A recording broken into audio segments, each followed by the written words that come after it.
Hey there, pals. Welcome to the first ever episode of Movie Gals Being Pals, a podcast about queer film. I'm your host, Eshe Sherley. Today, our guest is musician, artist, and archivist Vahn Black, who connects the queer media of the 21st century to the jazz age musicians of the 1920s and 1930s. She joins me on the podcast to discuss 2001's classic lesbian coming-of-age film, Lost and Delirious. Vahn, it's so nice to have you here today, even though I see you often. I'm happy to be here. Thank you for having me. I'm grateful you're here to talk about the famous, illustrious Lost and Delirious today. So excited. I'm excited to hear what you thought of this movie. Well, before we get into your thoughts, I have a kind of broader question for you, which is, what is your relationship to queer media? My relationship to queer media is interesting because I have never really engaged much with it.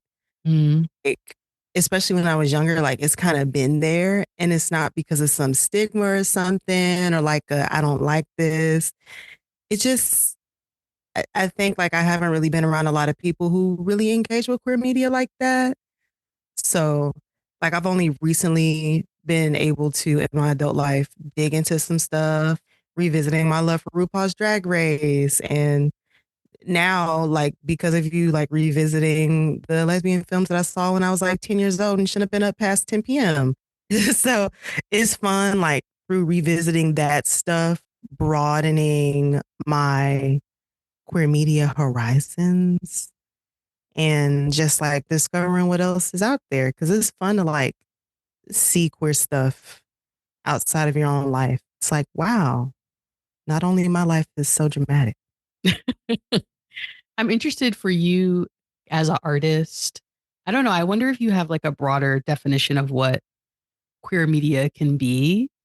Because I don't know. You just kind of talked about how between the ages of 10 and 25, you weren't really watching the things that were branded as explicitly queer media. But I wonder, were there other forms of media that you queered yourself? Absolutely. It's the music for me, even at a young age, not knowing the word queer, knowing when something is different or other. I was just really drawn to weird stuff, non-normative stuff, or just studying old stuff from the 20s and 30s and just imagining how queer women of Bessie Smith's time and Ma Rainey's time were probably seeking out the kind of music that they were making. And when they heard Prove It On Me, they probably felt seen and they were like, "Ooh, Charlie, I told you she was out here this story." What do you think people of today, of the 21st century, can learn from those queer icons of the 20s and 30s? I think we got a lot to learn. They were so free-spirited, and no matter what laws were in place, that didn't really impact their creativity or how they express themselves or express their sexuality and their being. So I think we can just learn how to just be free and not really care about other people's opinions or views, or I don't know, just being rebels. It's kind of rebellious when you think about it, because it's ooh, you could go to jail for being out here being a lady lover. I guess another question I have for you is, where do you want to see queer media go as both an artist and a consumer? I would love for more queer movies to be featured at large in the theaters and get the big budgets, to perform all these other movies do. It just be normal and regular without it being trauma porn. I guess I also am curious, kind of transitioning us to the film we're here to talk about today. In light of what your particular relationship to queer media is, why did you want to watch this film? Because you chose this film, full disclosure. So why this one? Partially for selfishly nostalgic reasons, Mm-hmm. because Lost and Delirious, I think, might be the first lesbian film I've ever seen. I was like 10 Wow. years old. Yes, I was 10 years old watching IFC late at night on a Friday. You had the good cable package. I had the good cable package. And Lost and Delirious was playing. I would just skip through the channels. So I stopped and I watched it. And I was like, what is this? Like, I was kind of floored. That was the first time I'd ever seen women kissing. That's the first time I'd ever seen something so dark, to be quite honest. Released in 2001 and led by director Leah Poole and screenwriter Judith Thompson, Lost and Delirious is the tale of roommates and boarding school classmates Tori, Polly, and Mary B., also known as Mouse. Set at a private all-girls boarding school on the rolling Canadian countryside, this teen romance turns dark when girlfriends Polly and Tori are torn apart by the homophobic attitudes of their families and peers. Starring Piper Perabo as Polly, Jessica Perret as Tori, and Misha Barton as Mouse, or Mary B. For those out there who have not seen this film, which if you're queer listening to this, how did you escape? I'm jealous of you. I also wish I had not seen this movie when I was like 12. But for those of you that have not seen it, Van, how would you describe this movie to someone who has not seen it? Let's see. Lost and Delirious is it's a movie about teenage angst and love. Yeah, but you know, teenage lesbian angst and love is like 10 times worse. Oh, 10 times worse, 10 times more dramatic. At so least much more intense. 10 times worse the outcomes. And we have, I think that's a great description. We have, you know, 3 main boarding school characters. We have Polly, the soft butch of note. We have Tori, the femme everyone loves and then is so resentful towards. And girl next door, Loki. Yes. And then we have Mouse, aka Mary B., which maybe we'll get to that as well at some point. Brave. Mary Brave. Your name isn't Mary anymore. It's Mary B. Mary Brave. B for brave. Should I start calling you that? Is it Van B for brave? Not. Is it Van Brave instead of Vahn Black? No, absolutely not. Mouse really went on a journey in this film. She really did. Poor Mouse. Poor Mouse. She was just a bystander. She was collateral damage. But okay, let's talk about that though. Because why is this film of like overly dramatic lesbian love being told through the eyes of the straight girl collateral damage? Why? Why is that the choice? Why is that she's what we're doing? Perceive it very differently from how the both of them perceive it. So like, what does this mean? Like, are we getting the full story? Are we getting the full essence of their love and their breakup? Like, it's kind of unfair to like tell the story of 2 teenage lesbian lovers through the eyes of an innocent seeming 13, 14-year-old girl from God knows where with mommy daddy issues. The scene that to me really encapsulated the limits of that approach is when Tori is fucking that guy against the tree and Mouse is watching her. And like the takeaway of that scene is like, Mouse is like, I felt something down there too. Like, why does that even matter? Who Does cares? that even matter? We have a sad soft butch with a falcon in the woods whose heart is being broken, and we're talking about your heterosexual awakening. We don't care. We literally don't care. Like, why? Why is that? Is that supposed to pull us in? Is that supposed to make us care more? Like, but is the movie made for queer folk or is it made for people in general? Like, did they just need the box office numbers and the money? Is it for understanding? I did the smallest amount of research. So small, 30 minutes, Google. But what I found is that it partially was for straight people. So the director, Leah Poole, was like, I see this movie as bridging the gap between like art house films that are like willing to take on queer topics and like a wide release. And so there were a bunch of choices made in this film to try not to alienate the straight people. And I think this was one of them. But the other piece is that I don't know if you knew this. I did not before I looked at Wikipedia. But this movie is based off of a book. What? Called The Wives of Bath. And the book is actually far more chaotic than the movie somehow. I want to read the book. I got to read the book. It's a lot. Which, yeah. And so there are moments where like choices don't make sense in the movie. And then you go and look at the plot of the book. You're like, oh, like that's why they did that. It didn't work. But I see.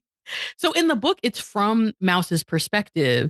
And it's a lot less about like Tori is like the object of affection, but she isn't really, it doesn't seem like a character in the same way. It's more about the relationship between Polly and Mouse. Not a romantic relationship, but like basically the main question of that book is what makes men different from women. And so Polly has this whole theory of what makes somebody a man. And basically Mouse goes with Polly on this journey of figuring that out. Not to bury the lead, the book ends in Polly castrating the gardener character and taking his penis. What? Wait, yeah, I mean, wait. Not to take us totally off the rails, but yes. And the book starts with Polly's trial for killing and castrating this man. I'd be curious what you thought about this. I thought this film had weird vibes around masculinity. You know what? Now that I think about it, only because you just said that, yes, it did kind of have some strange vibes around masculinity. Between Polly wanting to duel with the teenage boy and stabbing him in the leg. That was kind of lit, though. I was like, yeah. That was something. And she made a very intentional choice to choose the leg. And Mouse having the problems with her dad, and Tori having the problems with her dad.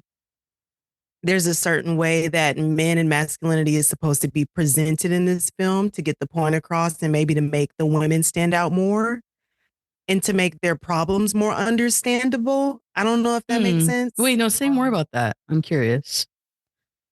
I think it's a common trope that lesbians have, you know, problems with men, or they weren't loved by men, or they have daddy issues, so they end up loving women.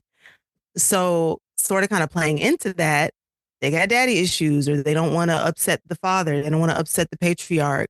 And the only person that seems to have a good relationship with some sort of man is Mouse, the seemingly straight little girl who forms a relationship with the gardener. But through seeing and understanding that they all have problems with their family, especially the men, it kind of adds some sprinklings of potential understanding to why they are how they are, and seeing how those relationships and those interactions with the men in their life inform the decisions that they make amongst each other. Yeah, that's interesting. I feel like it's almost like there's a spectrum. Like there's Mouse, whose dad is distant and like really wants that like father figure. And she's like, you said, like the more quote unquote normal one in the movie. And then there's Tori, who's like, you know, further on that spectrum where she has issues with her dad, but she wants to please him. But there is this sense that has something to do with her sexuality. And it's like the most pathological you can get is rejecting your family and donning a suit and slick back hair and looking wonderfully butch. And it doesn't get worse than that. It doesn't get worse. And so when I realized the book ends how it did, I was like, oh, there's this idea that like Polly's performance of masculinity is part of her problem. And her idea of like her desire to embody that like chivalrous masculinity it's like the form of loving too much that leads to her destruction, which is like kind of, it's a little, just troubling. Yeah. A little bit. I thought it was also interesting though with the movie. I wonder what you think about this. I had to say about femininity. Yes. And mothers and older women, Because I mean, there's a whole scene dedicated to them talking about the relationships with their mothers and their mommy issues. Please.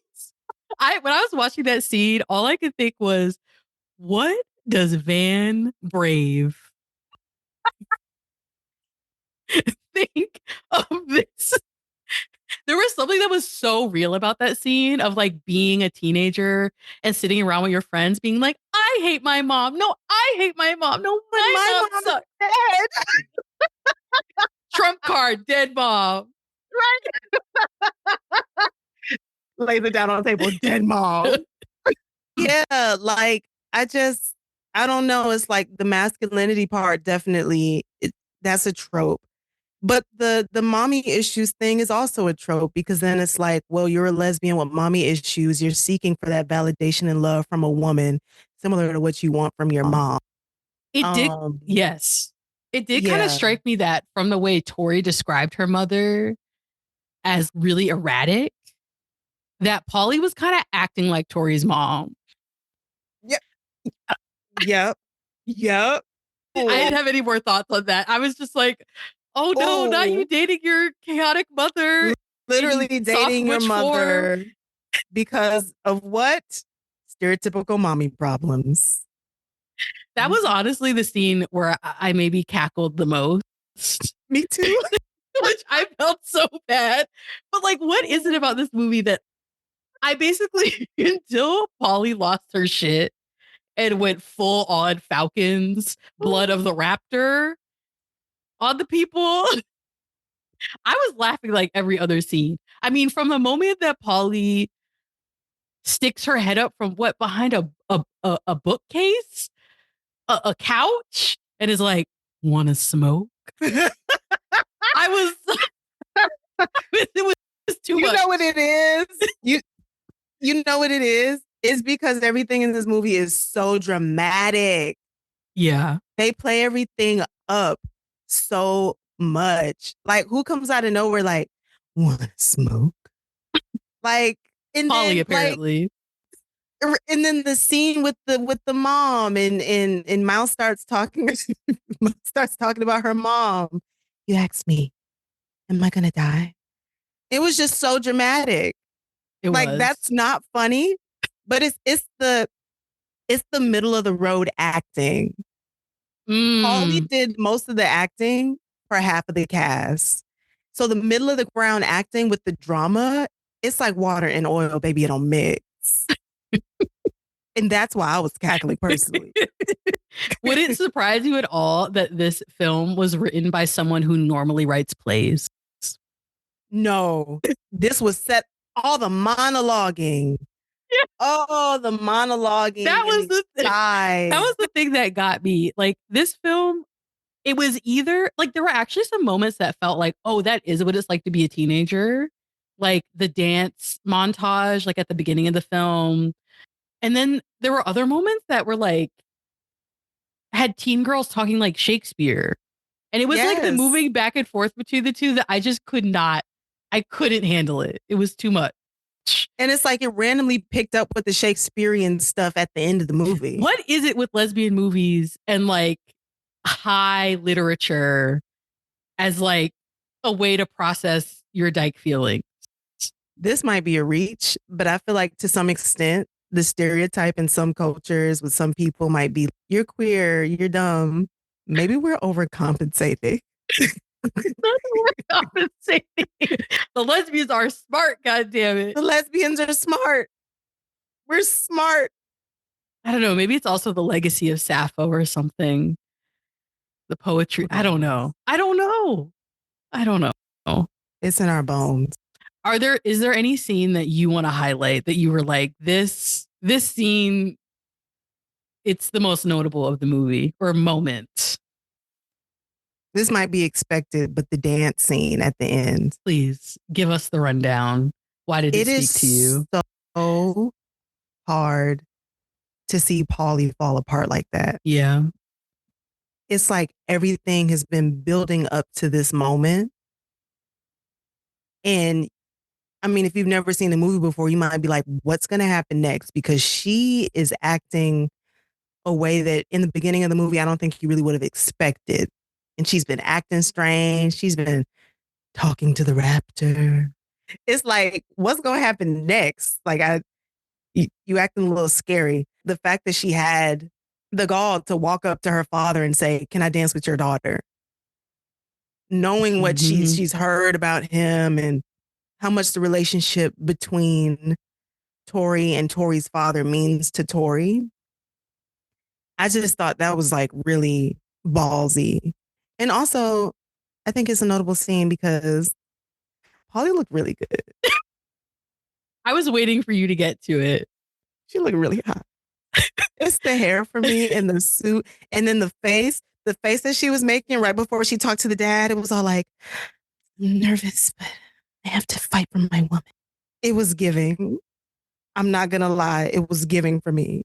I honestly, that's part of what made that scene so heartbreaking to me, that like I have been that butch of note walking into the dance in a suit when everyone else is in a dress. Mm-hmm. And to watch what is already a challenging thing to do be so doomed from the outset, and so, I don't know, to see it framed as a sign of her psychological break to wear that suit. Yeah. It really hurt my spirit a little bit.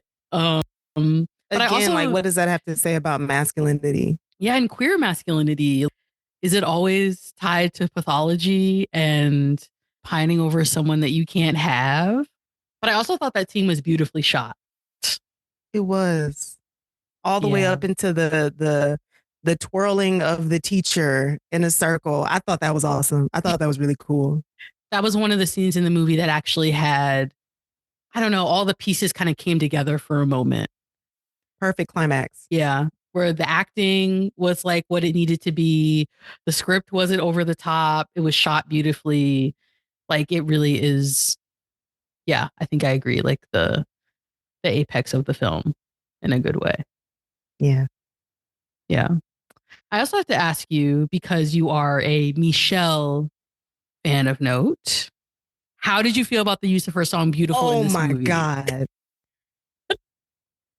Can we talk about the amount of lesbian media that uses Beautiful by Michelle and DeGale cello? Like, that is like one of these songs that you have to use in a lesbian film. And it's always a sex scene. It's always the sex scene. Yeah. I don't have much to say about it. I just think it's interesting that it's always the song, like from the L Word to this movie. And then the fact that they made the choice to play it while Tori was having her breakdown, she was walking. That's what got me. Yeah. Because I was like, okay, you played it over the sex scene. Classic choice. But to then play it again when Tori is like, because that was the moment she was like rejecting Pauly, right? Yeah, it was after she told her sister, like, nothing happened. She crawled into my bed. Right. I think that was supposed to call back to her initial feelings for her and acknowledge how painful that was for her. That was a callback. Was it a great callback? Mm-mm. Yeah, it didn't work for me. It didn't work for me either, but it was a callback. It was a callback to those feelings and to remember that relationship. That's a helpful way to understand that choice. Because I was like, why are you playing this now? But your explanation of it makes sense to me. People would usually in movies use music that's scored specifically for the movie to do that, to call back to certain characters and certain scenes. So I think that's why it didn't work as well, because it's like this song has a specific purpose and is very obviously about this one thing. So playing it during that moment was kind of weird. What did you think about the score overall in this movie, or like the song choices? I thought it was very 2000s. I felt like the opening moment of the movie, it felt like almost like porno music to me, like bad early 2000s. No. It did. No, this movie was very of its time. It's not a 2000s film or show if the music isn't very like, here's some like slightly world percussion and like some little guitar moment and like some soft vocal. It very much fit into like the 2000s. Mm-hmm. It was interesting though that it seemed like Pauly's song in the movie was that song by the Violent Femmes. You know, why can't I get just one man? Yeah. How did you feel about that one as kind of like almost her theme song in the movie that's supposed to speak to her? I kind of felt like it was supposed to speak to her energy and her character. Yeah. I think it did a pretty good job. I think it does kind of fit her character more so, especially towards the middle and end. Like at first, it might be like underlying rage or feelings or something like that. And then we get more into the film and you really start to feel that head bobbing energy. It's a little rough. So I don't know. I think that was a pretty good choice for her character. Yeah. And now that I think about it, maybe So Beautiful was Tori's song. And for her song to be this soft song of admiration and love, because maybe that's really how she felt about Paulie, but had to turn that down. Yeah. Oh, I like that interpretation of it. So now, of course, I have to ask you about the end. And do you think that Paulie turned into a falcon? or, or, or did she die? What is your, because the thing that struck me watching this movie again, and I want to shout out to Autostraddle, who did a conversation about this movie years ago. And someone asked the question, is Polly Falcons or what? And I just wanted to reproduce that here. But I was struck watching the movie how nobody looks down. Everybody's looking up. Exactly. That was my whole thing. I was like, who jumps off a building and then y'all are looking up at a falcon? Like, y'all are not going to call an ambulance, no CPR. Right. No one's going to scream. Everyone's like, yeah, she's a falcon. Tori didn't even cry. Tori didn't even drop a tear. That's because Paulie is a falcon and we don't cry for falcons, okay? Falcons rage more. Obviously. Yo, I was so confused. I was screaming at the screen. I was like, y'all not gonna help her? No. She could be twitching. Well, precious moment. Just another dead butch. It's fine. It's fine. I just like, what? Why does the butch have to die? And have to die so violently? And have to have such an intense breakdown? And have to be represented by a damn falcon? Because we're psychologically damaged beyond repair, apparently. Just ask Freud, you know? Oh. I look forward to turning into a falcon. It's going to be very fun. Maybe I'll be a raven. You know, maybe we should reread the ending of this film as like options for queer afterlives. Do you want to be a falcon? Do you want to be an eagle? I have no further comments. I don't want to be a bird. I want to be alive. Be alive. That'd be nice. Is that an option? Not in queer film, apparently. No. You know, there's no surviving. Only falcons. I don't know. I feel like it's also interesting though that they chose not to make it gory. Yes. And they did choose to focus on a falcon and choose to focus on making her twisted death a positive thing. Yeah, like an agential choice.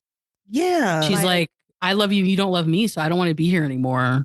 Yeah, and she's free now. Somehow she's happy and she's free. And Mouse's twisted brain somehow finds some connection to her dead mom. That was the part that sent me. I'm like, okay. I remember your face now, Mom. Because my butch roommate jumped off a building. What? And she's free. It's so beautiful. And now I'm free too. But heterosexual free, which means I'm still alive. Oh, and now I have trauma. And I hate my dad. What's your takeaway, Van Brave? What's... Oh my God. From this movie? My takeaway is not to send your kids to boarding school. Vibes. Where was the school psychologist? Where was the school psychologist? I guess they tried to get Polly to go. They tried, but that didn't work because you don't know what you're doing because it's not your job. Yeah, if we're being really real, they would have sent her home. They would have sent her home. Yeah. Even though it was challenging because she's adopted. but they still would have sent her home. Like, the adults, I feel like, are responsible for a lot of the chaos in this movie. Teenage girls are going to do what teenage girls are going to do, but at a boarding school, that shouldn't be happening like that. Yeah. At all. So I'm questioning the adults in this movie. I especially also agree with Mouse. I hate her dad, because how dare you send your only child off to a boarding school because her mom died and you remarried? That is so selfish. And then don't visit her on Father's Day. And then just leave her alone. That's absolutely terrible. So I'm blaming the adults in this movie. And it just makes me sad that mental health wasn't talked about more back then, and it wasn't made more accessible for her to get help. So our takeaway is that adults are villains. Adults are evil. Long live kids, man. Long live kids. Rage more. Rage more. So the final and most important question: should the people watch this film? Should they watch Lost and Delirious in 2024? Should the queers of America watch this movie? You got the 2000s bulimic jokes. Yo, all the fat phobia in this movie was very casual and a lot. 2000s fat phobia. You got a suicide. So I would say continue at your own discretion. Okay, we're giving it a yellow flag. Continue at your own risk. Yellow flag. You'll be watching a classic, but at what cost? At what cost? At what cost? Worth it. When there's so much more lesbian sex, you can watch it on your screen now. So many more. Why would you do? Why still watch this one? Why be sad? But I guess you could. You could if you want to. Because Falcons. Rage more. Well, thank you, Vahn Black, for your thoughts on the classic Lost and Delirious. Is there anything you want to add before we take our leave? Make fun lesbian films about doing stupid stuff. It's like when Tyler Creator was like, I want to go to the mall and do hood rat stuff with my friends. I want to see lesbians go to the mall and do hood rat stuff with their friends. Yeah. That's all I got.